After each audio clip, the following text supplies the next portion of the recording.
All right. Welcome back to another episode of the Tile Money Podcast live interviews. Welcome, everybody. We've got some people. Mario Gonzalez is in. Mario, thanks for being here. Ken Hyde's watching. I believe Zach Bonalifo is watching. Messed up his name. Sorry, Zach. Listen, welcome back to another Tile Money Podcast. I want to take a minute to thank my sponsors, Lady Crete International. Thank you for this episode, and the NTCA. Thank you both for your continued support of Tile Money. Together, we're helping a lot of people. Today, we've got a great interview for you. I'm super excited about this interview. We've had a lot of buzz about this interview. I shared Bryan's website with my group, and a lot of people really liked it and had some interesting comments and questions on it. So I reached out to Bryan. He was gracious enough to decide or to be willing to do this episode. So I appreciate you, Bryan. Bryan is the owner of Sebring Design and Build. His company is specializing in kitchens and bathrooms remodeling out of Western Chicago suburbs. So we're going to dive into his website. We're going to dive into his business and see how he's marketing, see how he's generating a lot of leads, a lot of 5-star reviews, and how he's working with tile contractors as well. So thank you, Bryan, for being here. Introduce yourself. What does your business look like today? Kind of give us the 10,000-foot overview, please. Yeah, I'm Bryan Sebring. We're out of Naperville, Illinois. And we do design build, kitchens, bathrooms, basements, additions, even some new construction, but mostly remodeling. If you're asking about COVID, in Illinois, everything kind of just stopped. Right. They did make it an essential business, but the building departments wouldn't give you your permit or inspect. So basically we're done. So we still have a few building departments that still will not open. They won't come to the job. They won't come to the house. It's actually giving the homeowner some thought about doing non-permitted work, which we're not really, about, but they're making it very difficult to try to convince homeowners to wait and wait and wait. So we're working now. We didn't stop, but we probably only had 1 or 2 projects going on. I have a staff of 12, about 13. So everyone in the office as of March 14th all went home. I set up everyone up with laptops, and estimator designers are doing remote consultations, even though those tended to be not very good. And the leads dropped off quite a bit. Now they've picked up significantly, and we're going back out to people's houses, with masks and social distancing when we can. And so, I think the biggest thing right now is that we're just trying to get some stuff. I mean, we've got work, but the people the people that were about to sign decided to wait, and they're still on the fence. And so what's going to happen? It's all going to come down at once. And I've warned them that. And the industry now is very busy. Like, they're doing 2.5 months now. They weren't doing any work. So now everyone's swamped. So we'll see. We'll see. The Chicago region, Illinois, period, is not it's a very, very, very competitive market. And, 2 years ago, I actually read an article that said that everyone is leaving Illinois. It was the second highest migrated state besides Alaska. So more people are leaving Illinois to the surrounding states and to warmer climates because the taxes keep going up higher and higher. And it's cold here. It's not like it's California where it's beautiful weather and the taxes are high. I thought a lot of people were leaving California. I would have thought that would have been second or first. They probably are. The biggest in California is beautiful, right? I mean, if it's a beautiful, if you ever live through a winter in Illinois, I'm sure like Minnesota and Wisconsin's worse, but Illinois is pretty bad. And so a lot of people are leaving, and so thus it's even more competitive. We'll see what. I just have a feeling that a lot of people are going to move out of Chicago into the suburbs or go past the suburbs, go to other states. Right. We definitely are starting to see that. I'm getting calls in the last few weeks of people moving out to the suburbs from the city. Okay. So it's always the case, but it feels like it's going to have an uptick. We'll see what happens. So what are you doing to kind of prepare? You said the phones are ringing, things are going to pick up. There's a floodgate, right? Is that kind of what you insinuated? You're kind of visioning or kind of foreseeing, I should say. Are you doing anything to prepare? Are you looking for help? Are you trying to schedule people far out? What? Yeah, I mean, we're definitely trying to. We've always not had a huge backlog. And that just was our company. We could start projects quickly, finish them quickly. We were always filling that pipeline and getting started really quick. So obviously, we're probably going to have a little bit of a backlog once it all hits. Yeah. But I'm a company that allows for the expansion and contraction of a slow market and a fast market, if you know what I mean. So because we do a lot of subcontract. I do have employees as well that do carpentry, some tile work. I used to install tile myself years ago. So most of my guys know how to install tile. But we also sub out a lot of tile work as well when we get busy. We try to lean on my own employees to do the carpentry, cabinetry work, to find cabinetry work, that sort of thing. So the more my personal employees can do, the more they can keep busy, right? I don't have to send them home when we're a little slow. So we can jump in and out of projects, having them do them compared to having a sub do it. So I'm not too worried yet. I mean, it depends on the project, to be honest with you. The larger projects are probably the hardest because the new homes that have still been going on during all this, those did not stop. Permits were allowed for new home construction and inspections. It's just not interior remodeling. So they're just still doing exterior inspections, roof, but just anything inside the house, they stopped totally. So.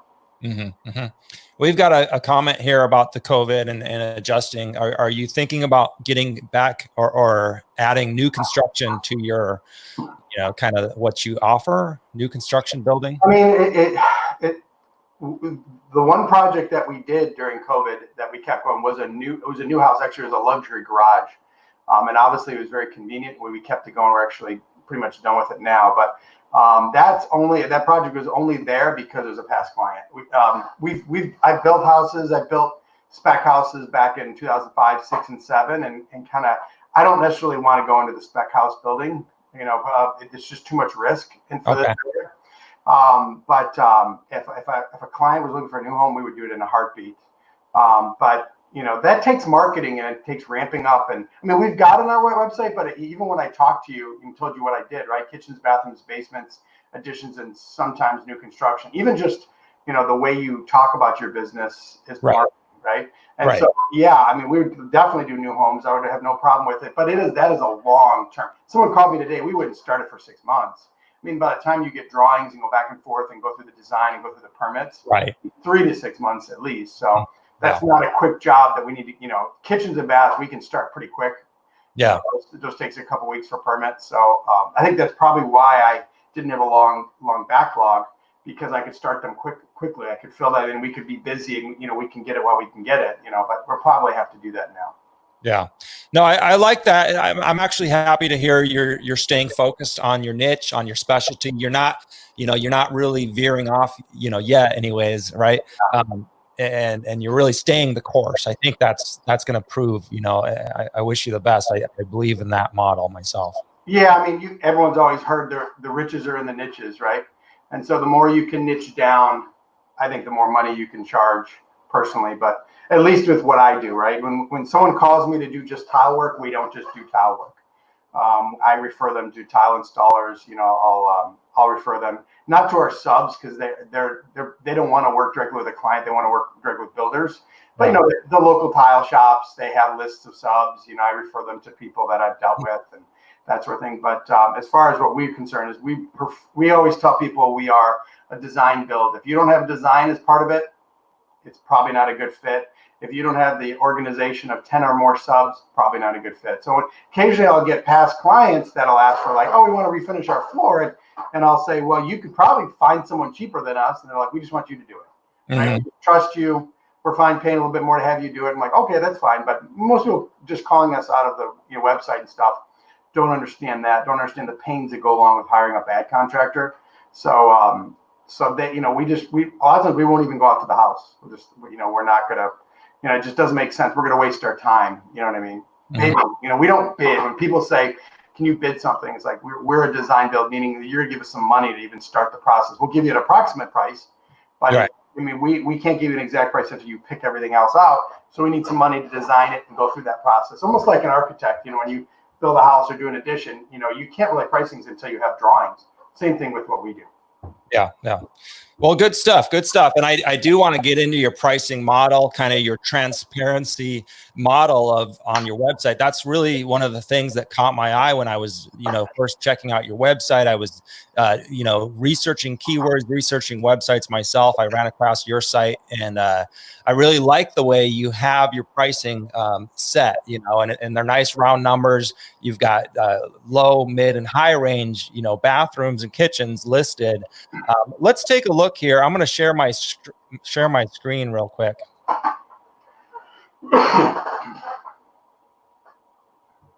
So here we are. I Googled, bathroom remodel Naperville. And if we scroll down a little, we can see you're right in this Google sweet spot where the Google map, brings you up. You're real close to Naperville. You're one of 3 listed. And what I noticed here is you've got 73 reviews and you've got 5 stars. I looked, you've only got one star review from like 6 years ago. So congratulations on that. I know you did a lot of work to do that, right? Yeah. I mean, it's actually, I always tell people it's actually good to have.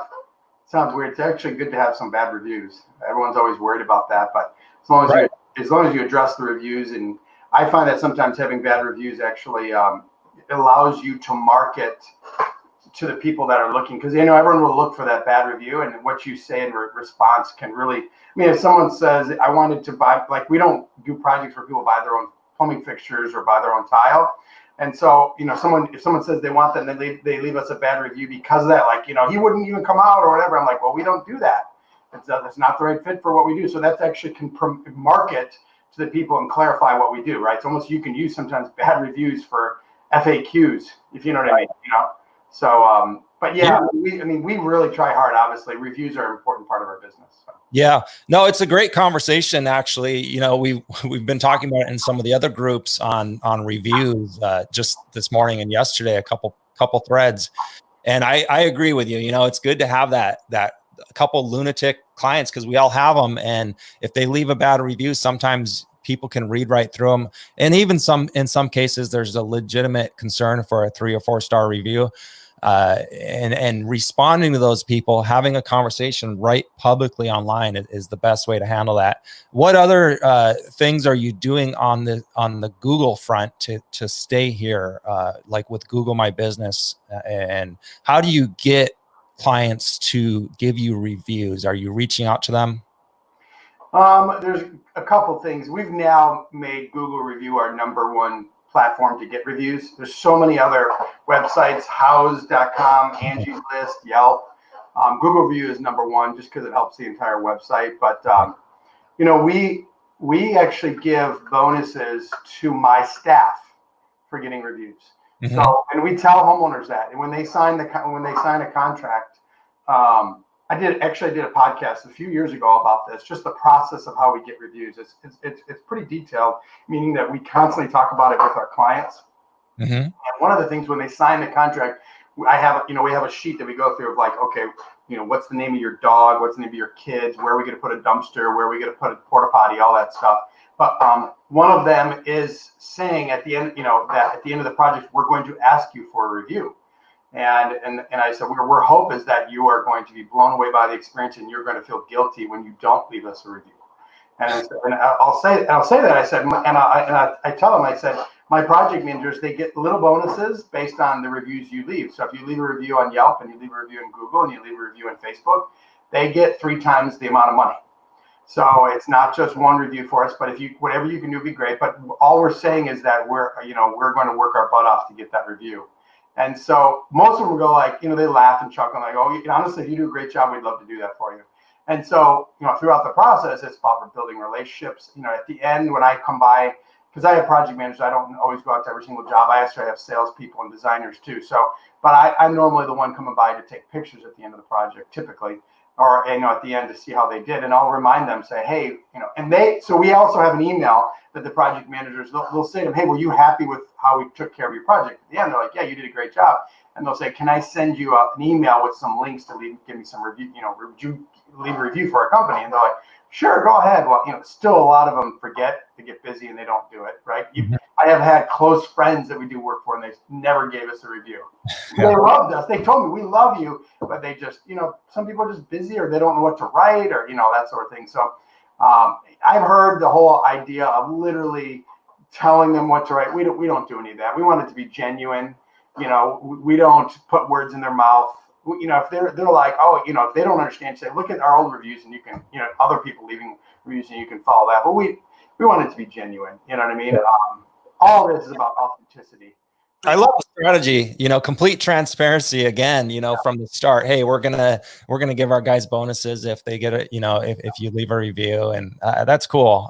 And it's obviously working. I mean, your competitors right above you have like 6 and 4 reviews. So, yeah, I would say keep up the good work. Let's dive into your website here, and I want to ask you a few questions on your website right away. It's a beautiful looking website. WordPress website. You've got a chat box. How does this chat box work for you? Is this paying off? I was curious.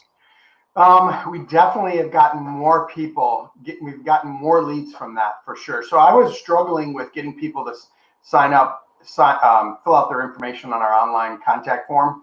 And we have had many interpretations of that. We've had really short, like hardly fill out anything. We've had long form. We have multiple forms that, different pages that people can fill out, but I definitely have gotten a lot more leads.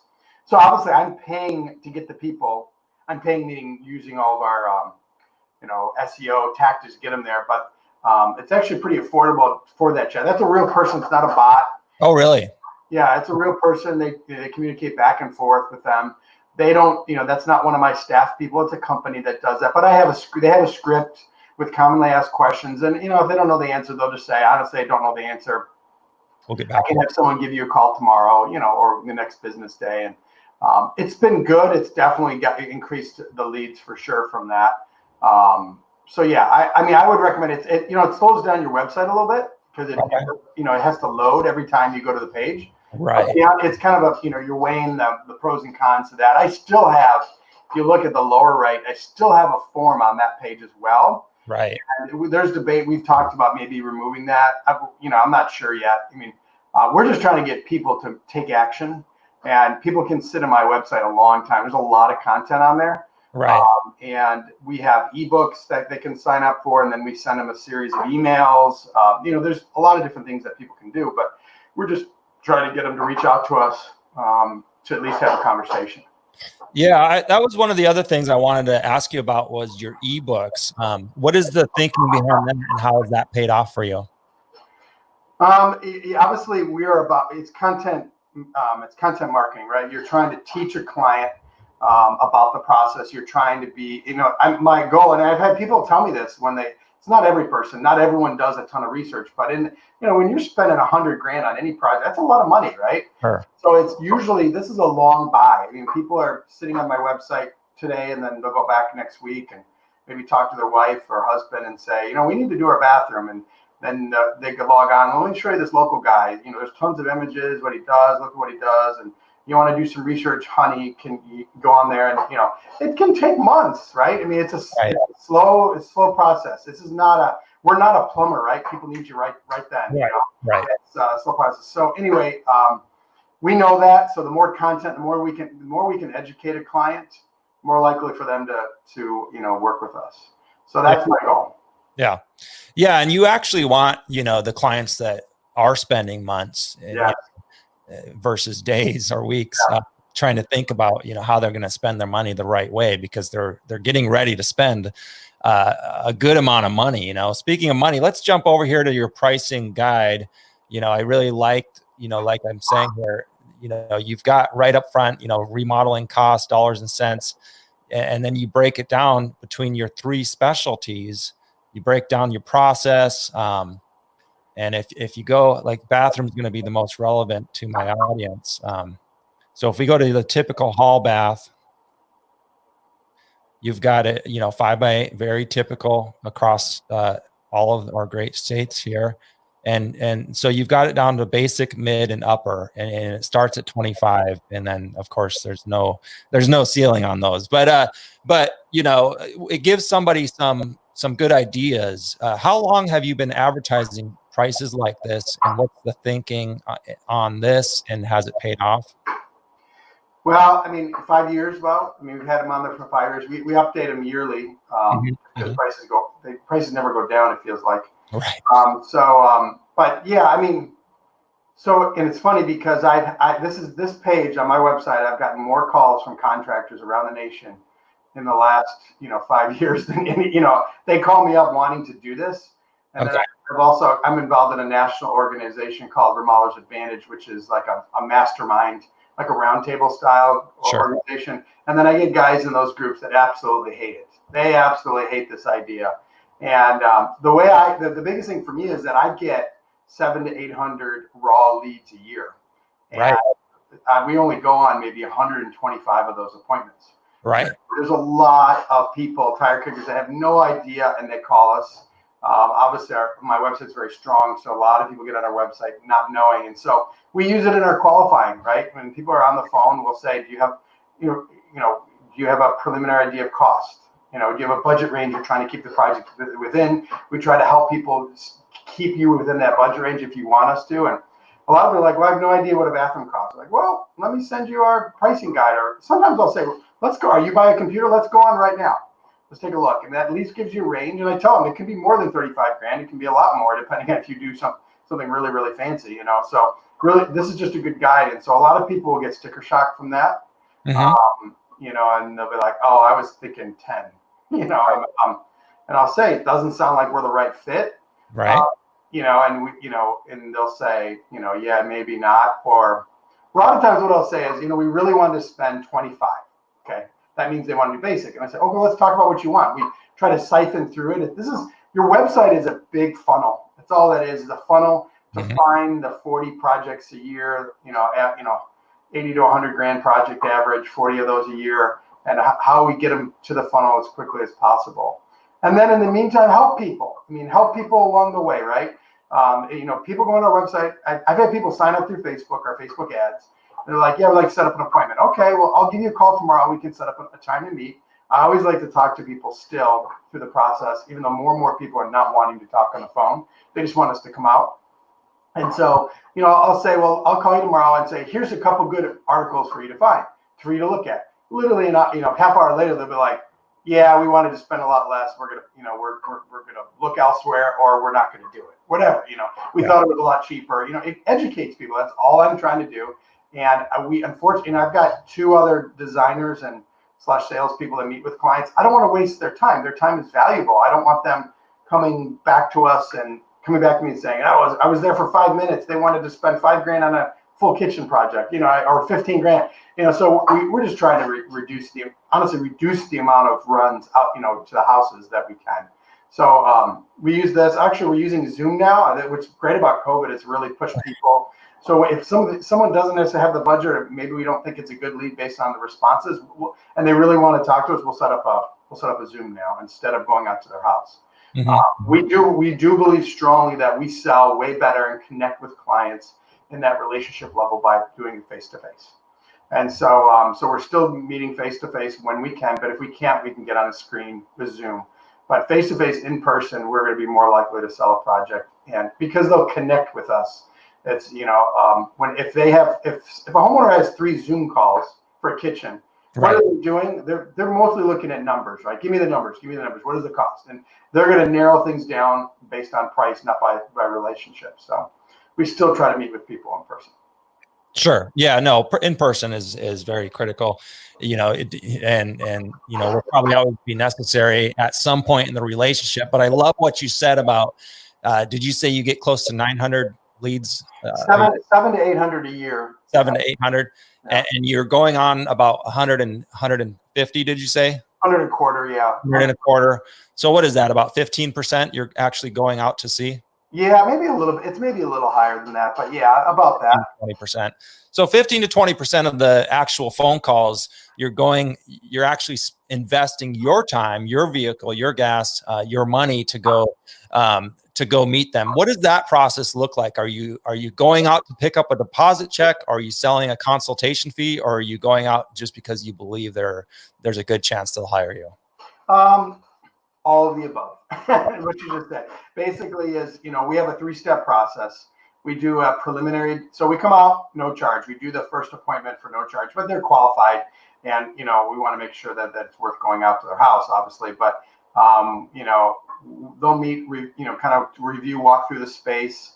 And once they walk through the space, they'll go through our process and say, okay, the next step, if you're wanting to get a preliminary design, they give an approximate number, typically kitchens like yours cost this, or, we just finished a project that was, 80 to 100 or whatever it is, bathrooms, right, that was 30 to 40. And they'll pull up some pictures on their computer and show them what it is. And they'll say, if you want to get an idea of your space, of what it would look like, a professionally designed space, we charge 1% to 2% in that first meeting.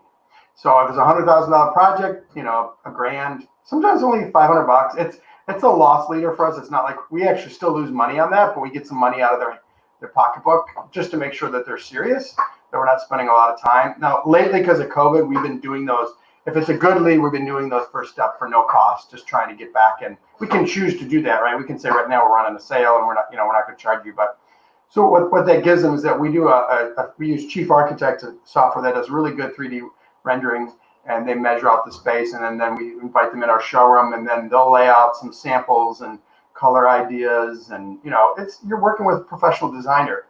I got some amazing designers too, and so they show them design. We give them some of these. We give them good, better, best kitchens. We do a good, better, best. Where you can see the different ranges in price and say, oh yeah, if you want level 1 countertops, it would be this. If you want level 3, So we've done that a little bit. We're trying to get more of that with bathrooms. A little bit harder with bathrooms, especially with the hall bath. There's not a lot of range and price.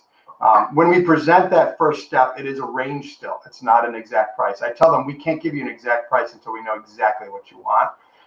And so what we do is we give them a written estimate at that point, to the point where this layout is approximately between this and this. And then if they say, oh, that looks really good, we like everything you came up with, we'll say, okay, the next step is give us 5%. That is a full design agreement where we spend 2 or 3 or 4 appointments with you, picking every selection, spending the time, adjusting the layout. And a kitchen is literally going through every single cabinet, laying out where you want your silverware and where you want, like literally hand holding.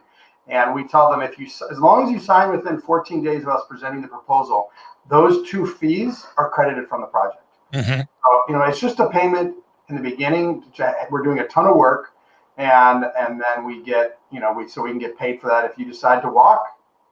In the design agreement phase, we give them the drawings. In the discovery phase, that $500 to $1,000 phase, we don't give them drawings. We tell them you're paying for our ideas, and we've got a lot of time that's locked up in way more than what we're charging you for. And but we want you to, we tell them we want you to be able to test drive us a little bit, test drive your kitchen.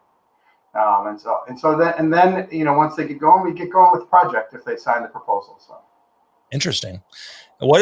So once someone gets past kind of that first phase of giving you $500 or $1,000, what is the percentage? Do you know that number of percentage of people who continue to work with you? It's definitely a funnel. I don't have the exact stats, especially with lately with what's going on, but I will say, if someone gives us a design agreement, it's like 90% that they sign with us. That 5% is a lot of money. I would probably say discovery, if they've given us money, it's more like 40%, right? It's very, we have a lot of design builds around here. We have 2 of the largest design build firms in the nation. I think the largest in the nation. So, and so it's just very competitive, and, they've got bigger showrooms than we do and a lot more money and 10 times more revenue, bigger marketing budget. So they're competing with that, at times is exhausting, but and they're good companies, which is good. It's good to have good companies that are competitors as well, I think. But yeah, so really what we're trying to do is connect with people beyond our design studio and the design. We're trying to connect with, have them connect with us. That's how we sell it. So. Yeah. And the point there was, typically once someone spends a few dollars with you, $500, they're invested now. Now they're invested. That chance of them spending more money with you, a return client it goes up, like 40% for $500. But then once they get up to that second stage, they're really invested, and that goes up to 90%, and that doesn't surprise me at all. I love that strategy. And I think that's something very important to emphasize here is, listen, if you can get them to spend a little bit of money with you, even if it's $75 for something, or $100, that registers in their mind. They're already doing business with you. So that's actually a great strategy, and a great reason to charge. You brought up what's it called? Other competitors, very competitive market, couple of really big names in your area. Let's talk about that just a little bit. I do want to jump back to the site. But, how are you standing on? What do you do differently to provide value to kind of, for your clients so that they choose you rather than the larger name, the larger guy? It's probably the relationship. I mean, it really is. I mean, we, as far as design, obviously I've got some really good designers too, but I mean, they would say it's design, Yeah. but I would say no, it's people connecting with them and wanting to work with them. I mean, I've built my business, been in business 20 years, and get tons of referrals based on relationships. So it's not just obviously the honest guy, but actually connecting with people beyond the business transaction. It's them knowing who I am as a person, my core beliefs, my family. I mean, every year I send family Christmas cards to my past clients. Mm-hmm. Because I want them to understand I'm still just a family like them, And, I always say to them, I'm friends with a lot of them on Facebook. And so Christmas, good example, Christmas morning, I love seeing all of them using the kitchens, eating breakfast in the kitchen that I remodeled for their Christmas morning breakfast. You know what I mean? That stuff's, it's that sort of stuff for us. I think that helps us some more. And the more I give you an example. 8 years ago, I did a kitchen for someone that we became really good friends with. And now my daughter is kind of blowing up in the music scene, and he works for a music company, and he connected us with a manager. And it's funny, those relationships that start out as business, right, now going to turn into be huge for my daughter in the future. Right. So it's genuine who I am, right? I want to connect with people. And if you're genuine with who you are and you want to connect, people want to connect with you. So. Yeah, I was checking out your Instagram page, and right there in your icon, the little, the picture that never changes, it's your face. And that's pretty much across the board with most of your marketing, pretty much all your marketing, your face is very present.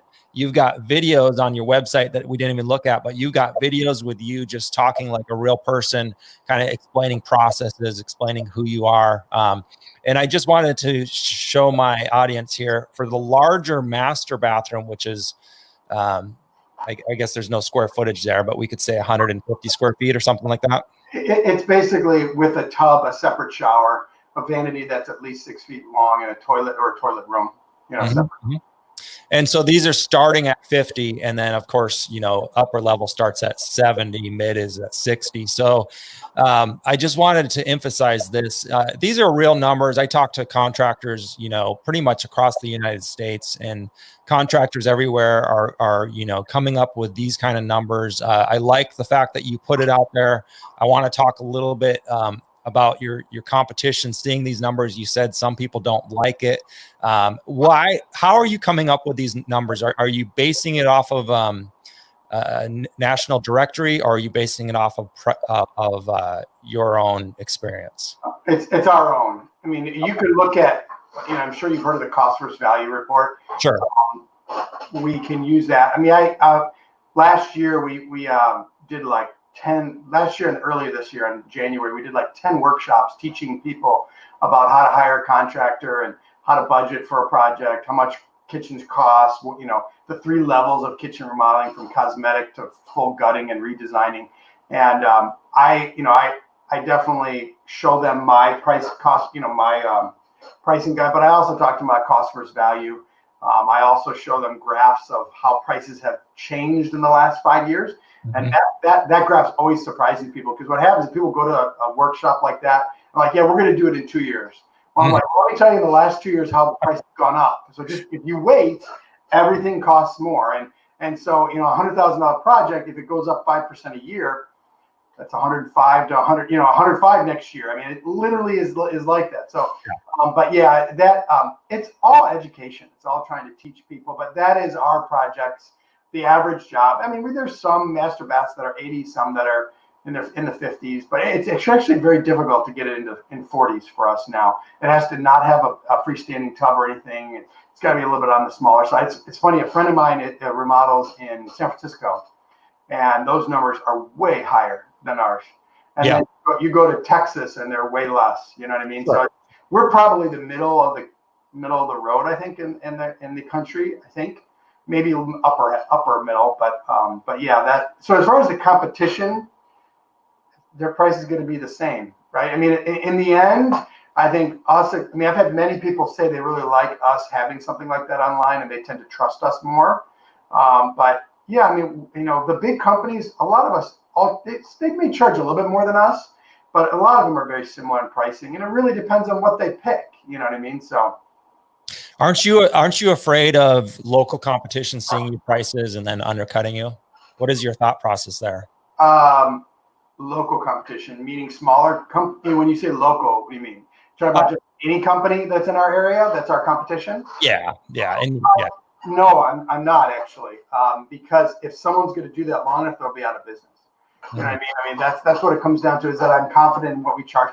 So I know the numbers very well. I've learned, because I joined Remodelers Advantage, they've been very helpful to understand what my numbers are. And, our goal at the end of the day is make a 10% net profit. After all those numbers, our goal is that, and that's a goal. We don't always hit that. On every project, we watch our numbers very tightly. And if we see that we're underpricing certain things or overpricing certain things, we will adjust them. It's estimating science, right? It's making sure we're estimating correctly. So I know the numbers confidently, and we know our numbers. The smaller guys, the guys that are at the bottom of their pickup truck or their house, we don't even compete with them. It's a different experience. It's a different. I always say this. It's kind of like going to a really nice steak place and ordering a cheeseburger, right? Like a $20 cheeseburger steak place. You can go to McDonald's, right, and get it for $2, or you can go to what we believe is us, with the service and the ambiance and the quality. All that is that people spend that money for a reason, because they want all that. And so it's just a different format. I think there's a place for everyone. You know what I mean? There's a place for everyone in the market. Not everyone wants that white glove experience, but there's a lot of people in our area where both people are working. A lot of, like, we're dealing with doctors and lawyers and dentists where they're both slammed. They just want someone to do it right. And they want to trust someone and not worry about having to lose a bunch of money hiring the wrong person. So yeah, they want one name on the check, not. Yes, exactly. Yeah. What would you say to someone who's working their way up? They kind of want to take it to the next level, do something like this, do something more, white glove, like you mentioned. What would you say to them, how to get started, kind of leveling up their business? So if you're talking about a company like mine compared to like a tile company, is that what you're asking me? Well, a lot of my audience do kind of bathroom remodels, and they're looking to kind of expand and kind of level up and get to the point where they can get out of the field, out of the trucks, and in the office. Obviously, you need to find good people that you can hand things off to. But I would say that for me, the number one thing that I've seen in this industry that's made this industry very disjointed is there's a lot of craftsmen that become business owners. They don't take up a craft of owning a business the same way they do installing tile, right? They're probably amazing tile people. I mean, the clients that they've had, maybe when they worked for another contractor before they open up their own business, they're like, you're an amazing tile installer. And, they just have people gushing over them. And so when they open up their business, they immediately go to tile installing rather than saying, I need to learn how to run a business. I need to learn to make sure that I'm charging enough money and be confident in whatever that is. And so if you want to take your business to the next level, 100%, you need to understand the numbers. You need to understand what you really need to charge. And then also you need, the number one way to take your business from one spot to the next spot is literally creating I typically do an org chart and a budget, right? Literally saying, okay, if I want to be let's say you're $1 million company in revenue and I want to be a $5 million company.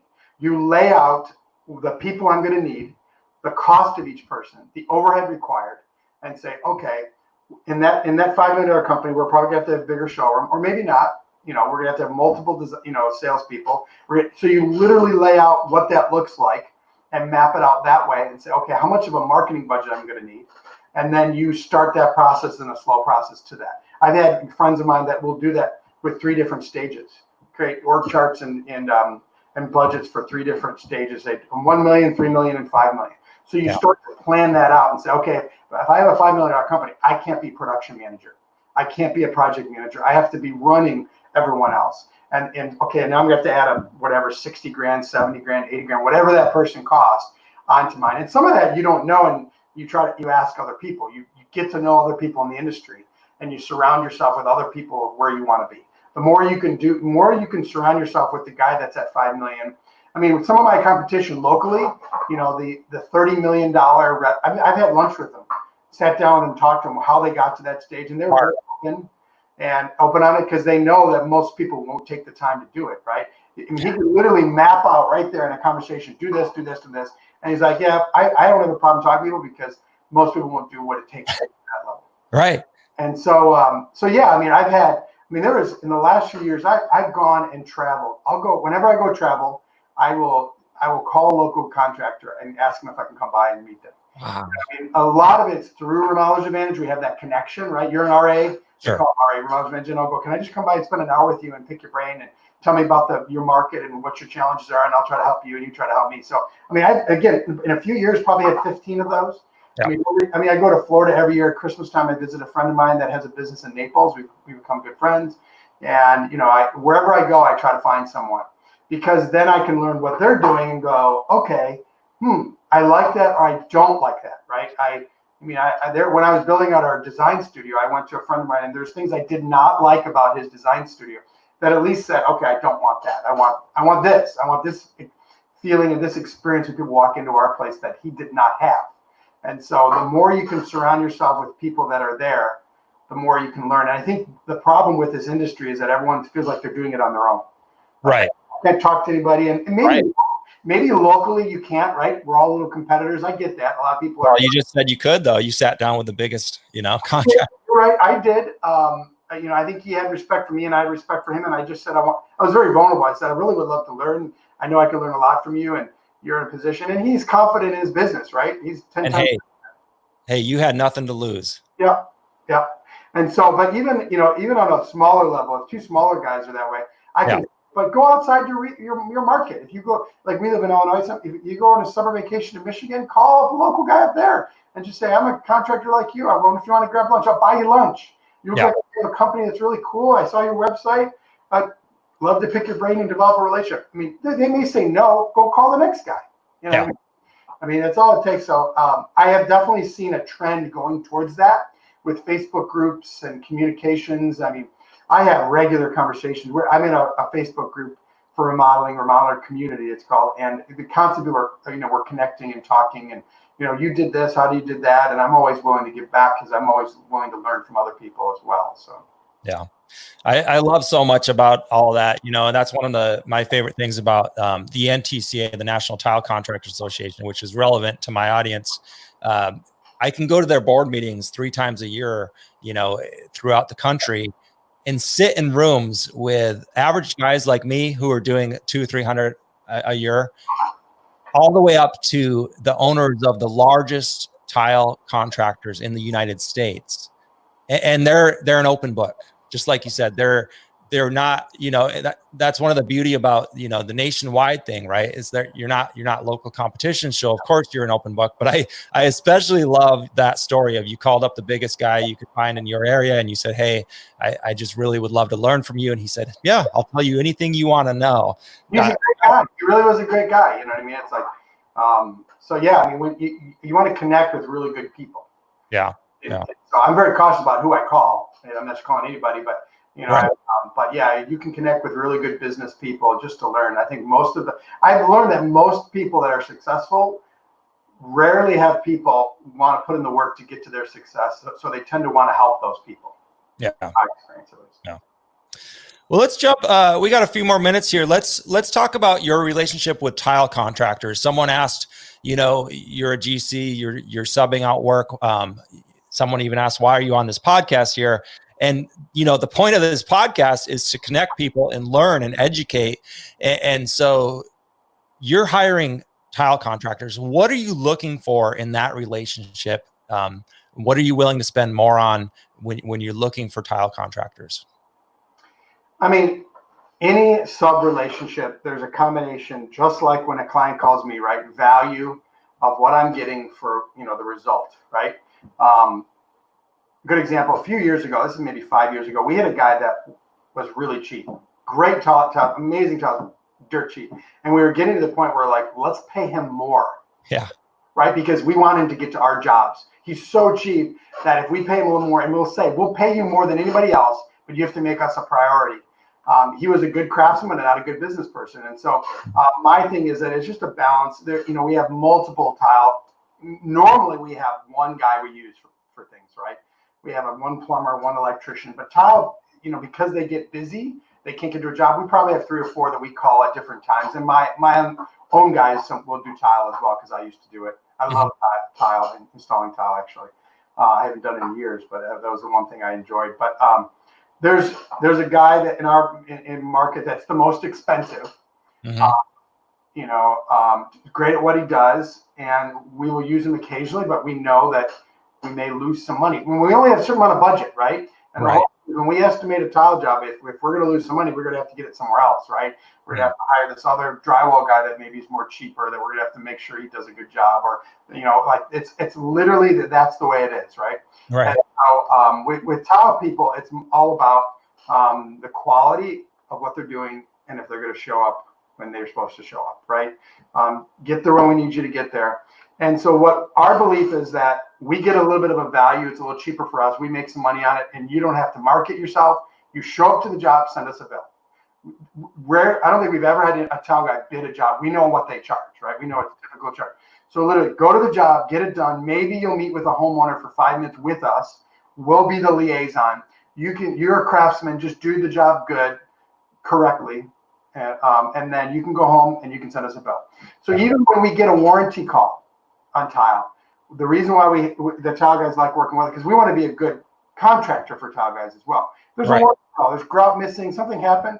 A lot of times we will go back and fix that, because we want them to, if they're spending 3 hours driving to a place, fixing a little bit of grout, going back to the place, they're losing money, right?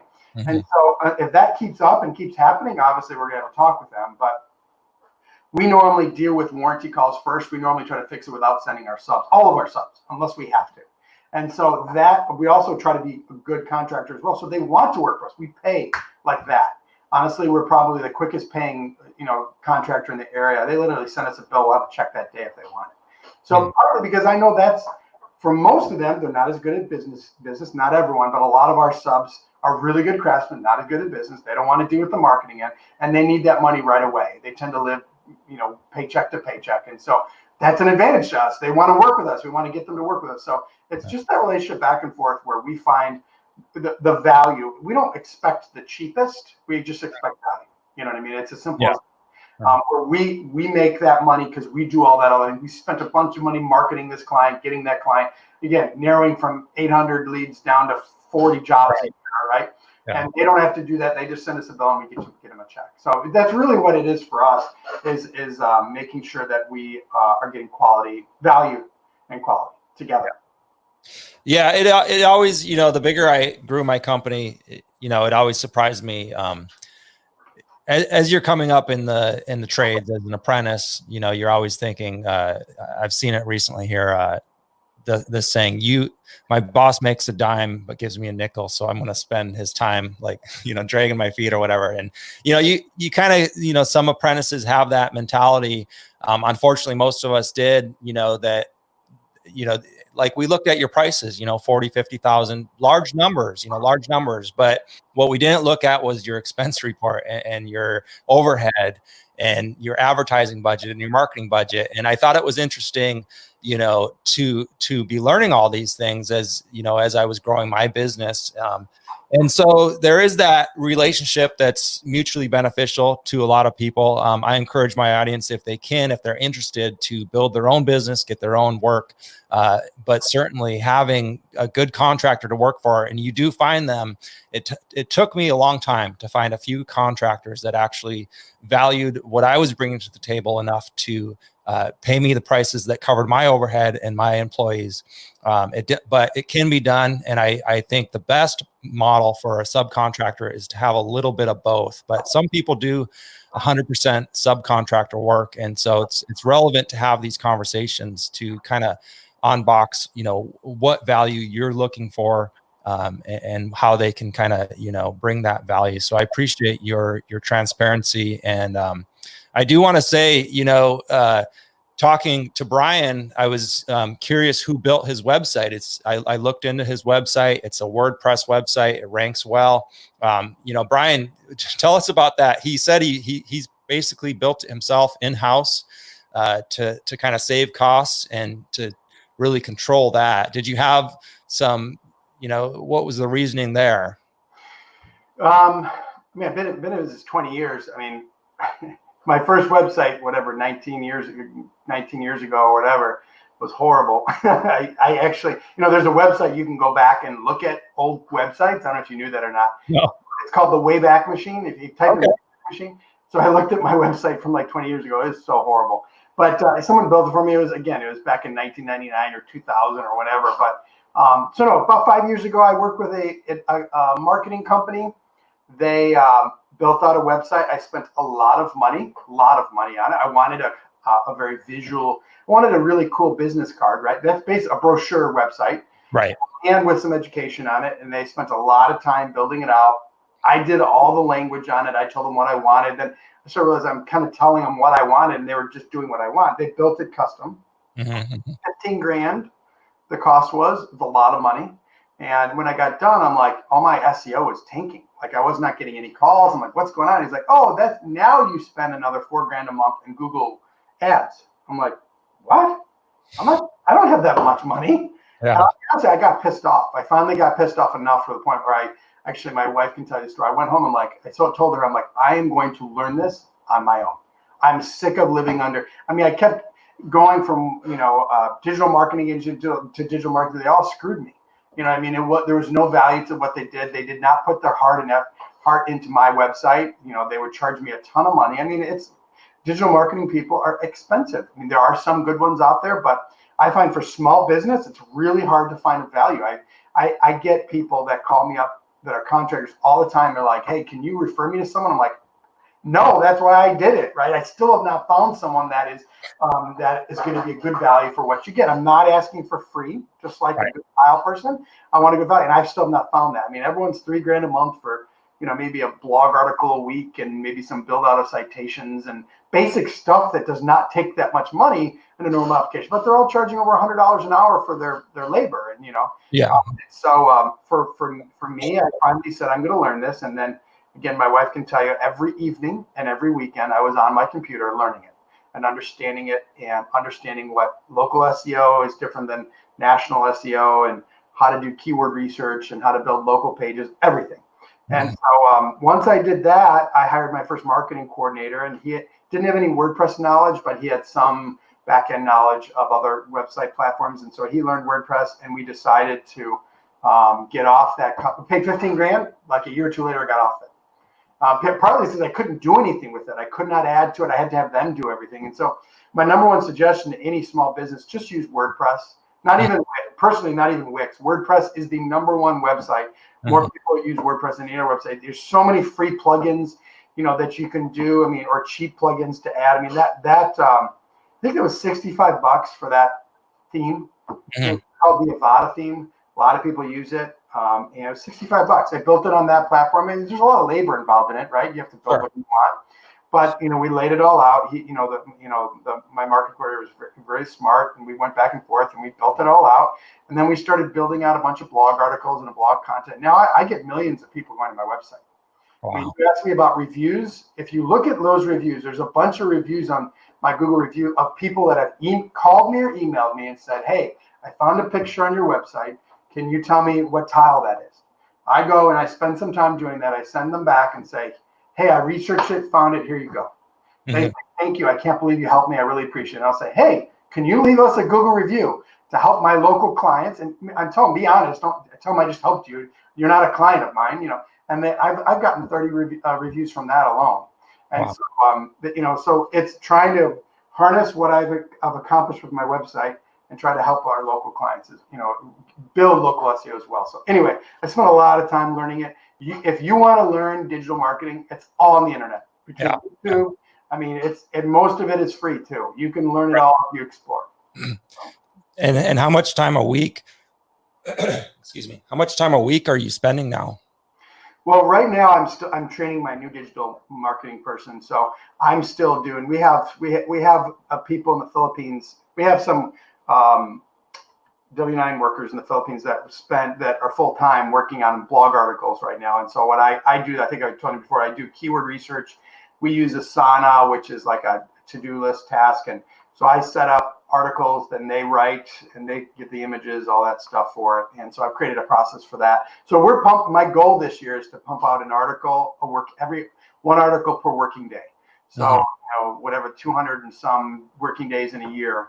By the end of the year, I'm trying to get a lot of content out there. And then next year, I think we're going to rewrite a bunch of content, like optimize it and stuff. So just to get more traffic, because I do have ads on my website, on my blog, and so I'm making money off of my website. So basically, I'm to the point now where I'm making enough money where it pays for my local marketing budget. Oh, really? Facebook ads, yeah. I've gotten to the point now where all that work is kind of paying off, and so our marketing budget, not including my marketing coordinator, but the actual Facebook, and we're not doing answer lists anymore, but stuff like that, Yelp, or if we're doing any type of paid, in paying for them too, the people that are writing the blogs, it's offsetting that cost. Yeah. So yeah, how much do I work on that, on the marketing aspect? Probably 10 hours a week right now. I like to get it down to zero and hand everything off, to be honest. Yeah, that'd be a good goal. I mean, I have a love for it.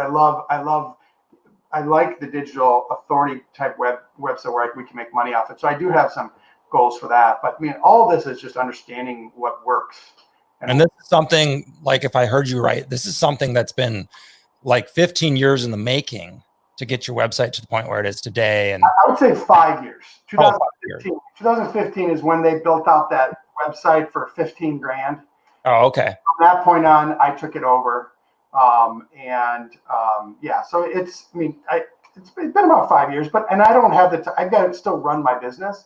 So I have time to spend, but a lot of evenings I'll be looking and learning because I enjoy that. Honestly, YouTube with, Amazon Stick, a lot of times I put on my TV and instead of watching, Game of Thrones or whatever, I'm watching YouTube videos on how to learn how to do this better because it's evolving and changing. All right.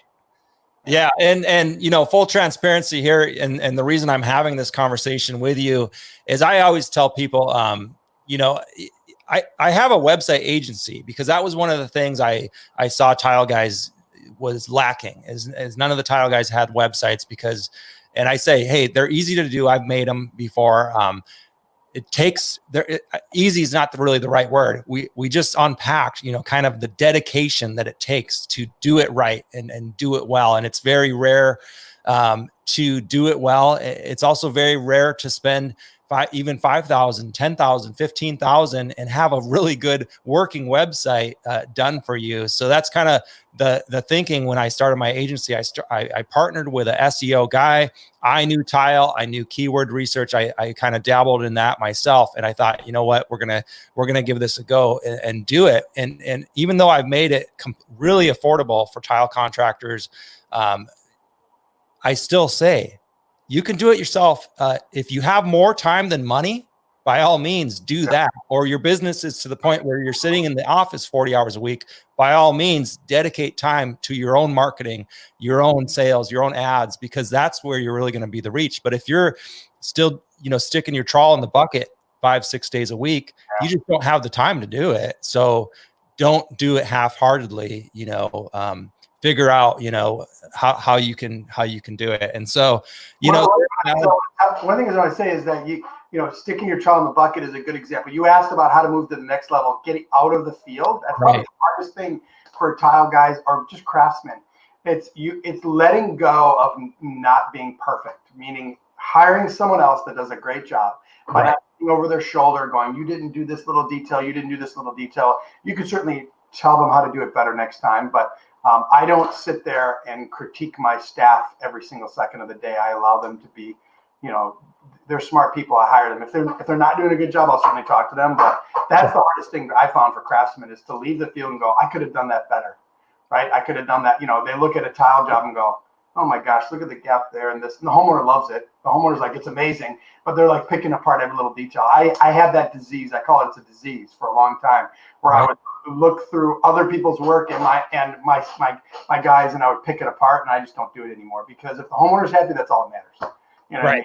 So yeah, that's the hardest thing is to let go and say, I'm going to hire a couple people to do tile, and I'm going to build my business and do it that way. And a lot of people struggle with that for sure. Yeah. No, perfection is the enemy of great.